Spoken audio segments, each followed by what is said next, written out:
Alright, today we're doing what I'm calling Thai soup. There are 1 million variations of this soup, but it's your basic red curry chicken, coconut milk, lemongrass soup that probably the most common soup in a Thai restaurant. Anyway, here we go. This is the only ingredient that you may have a hard time finding, lemongrass. Okay, that's fresh lemongrass. Alright, ginger and garlic shouldn't be a problem. So what we're going to do here, we're going to take 3 or 4 cloves of garlic and just give them a rough chop. I just cut them in half basically. You don't have to peel them.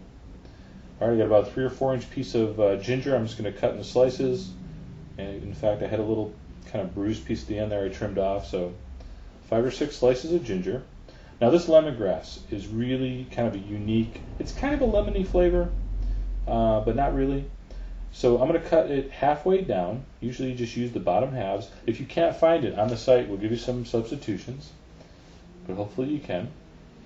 It also comes actually pureed in a little squeeze bottle by that same brand that you see me using that ginger a lot of times.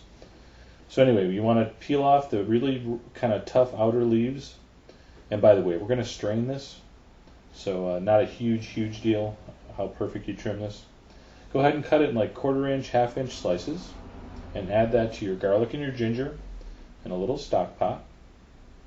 So what we're going to do, which I think is a really nice trick, we're going to add a quart of chicken stock or chicken broth to our ginger, lemongrass, and garlic. We're going to simmer it on low for a ½ hour, and then we're going to strain that into the soup. See, one of my pet peeves in Thai restaurants, I love this soup beyond belief, but I don't like biting into that really tough ginger and lemongrass, and a lot of times they leave it in there. So what we're going to do is we're going to simmer it like that for a ½ hour, and then we're going to strain it into the soup, and we won't have to worry about all those chunks. All right, in the meantime, get your chicken ready. That's 2½ pounds of boneless, skinless chicken thigh that I cut into 1 inch pieces, 12 ounces of mushrooms, those are quartered. I got 1 red onion that I sliced up with the grain. All right. We have some cilantro, it's about 1/3 a bunch, 1/2 a bunch maybe, 2 nice juicy limes, some coconut milk. Now there's 2 kinds, that's regular coconut milk and that's light coconut milk. I like the mix, 1 of each. Some people go all light or all regular, and that's red curry paste. Now most grocery stores actually have, there's your fish sauce, most grocery stores actually have a Thai food section now, right where you find all the Asian barbecue sauces and soy sauces. Look around there, you're going to find those ingredients. In a stock pot or in a soup pot, go ahead and put a little bit of vegetable oil, dump in your chicken thigh. We're not trying to sear it, we're not trying to brown it, okay? We basically just want to cook it in its own juices here for about 5 minutes just to get it started. So don't worry about it that it didn't brown or that it got all started boiling, that's fine, that's what we want. Throw in your mushrooms, give it another 5 minutes. Alright, so we haven't spiced anything yet, that's just the mushroom and the chicken, 5 minutes with the chicken. Add the mushroom, 5 more minutes, and it's already getting nice and juicy. All the delicious flavor comes out of that chicken thigh. And again, some people use chicken breast for this. I'm not a big fan of that. I think the thigh is way more flavorful. And now let's get nuts. That is 2 teaspoons of red curry paste, one of the hottest substances known to man. So be careful. If you've never made this before, you might want to start with just a ½ teaspoon and then adjust at the end. But I'm using 2. I'm not scared. I'm going to put in 3 tablespoons of our fish sauce. We've talked about that before. If not, do a search on our site for fish sauce. You can see all the recipes I've used that in. It's a salty product, so we're not going to need a lot of salt here in this dish. There's my lime juice. I squeezed the 2 limes. That's about 2 ounces. And that gives it the signature flavor profile of the soup is hot, sour, and delicious. All right, stir that in. All right, make sure it's very well mixed, and then that stock that has been simmering for a ½ hour, all that beautiful lemongrass and ginger and garlic flavor has been pulled out. We're going to strain that into our soup, and we're going to discard all the tough pieces of lemongrass, etc.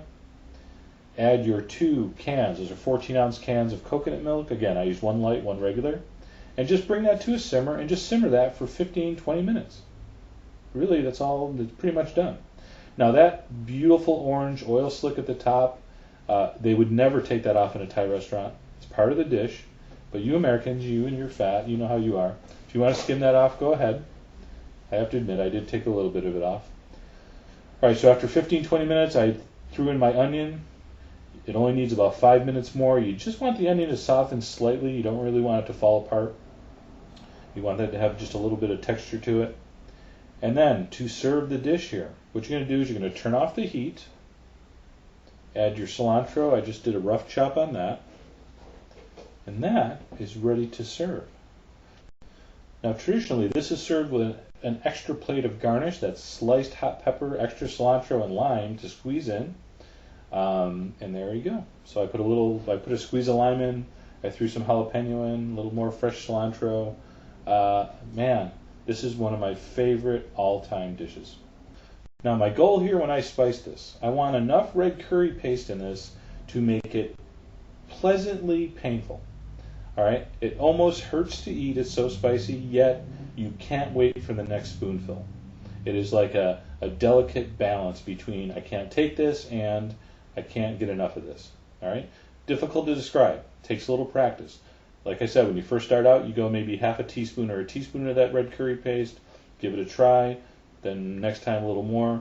But for me, 2 teaspoons just gets me to where I want to be.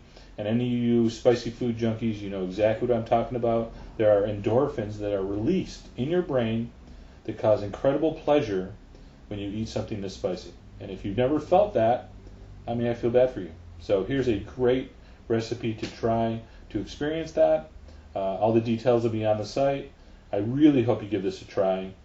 Oh, and one last tip. Usually I serve this just as is, as a first course. But if you want to make it into a full meal, make some regular white basmati or jasmine rice and put a big old spoon of rice in that bowl, and it's delicious like that also.